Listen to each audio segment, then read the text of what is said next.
എഫീഷ്യർക്ക് എഴുതിയ ലേഖനം 5-ാം അധ്യായം 29-ാമത്തെ വാക്യം. ആരും തന്റെ സ്വന്തം ജഡത്തെ ഒരു നാളും പകച്ചിട്ടില്ല. ഭാര്യയെ അടിച്ചാൽ സ്വയമേ മോത്തടിക്കുന്നതിന്റെ തുല്യമാണ്.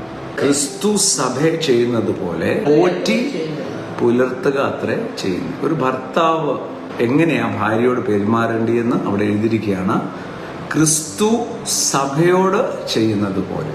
നമ്മളൊക്കെ എത്രയോ തെറ്റായ ചിന്തകൾ, തെറ്റായ വാക്കുകൾ, ചിലപ്പം നമ്മുടെ ജീവിതത്തിൽ വാസ്തവത്തിൽ ദൈവത്തിന്റെ വലിയ കരുണയല്ലേ ഇന്നും നിൽക്കുന്നത്, ആ സ്നേഹമാണ്.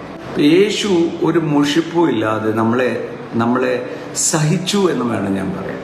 അത് തന്റെ സ്നേഹം നിമിത്തമായി. അപ്പൊ ആ സ്നേഹം ഞാൻ പ്രാപിച്ചപ്പോൾ അതിനെ റിഫ്ലക്റ്റ് ചെയ്യുന്ന, കണ്ണാടി എന്ന പോലെ റിഫ്ലക്റ്റ് ചെയ്യുന്നത് ഭാര്യയുടെ മേലായിരിക്കും. അത്രമാത്രം ഭാര്യയെ സ്നേഹിക്കുകയും കരുതുകയും ചെയ്യണം. അവിടെ എഴുതിയിരിക്കുന്ന 2 വാക്കാണ് പോറ്റുക, പുലർത്തുക.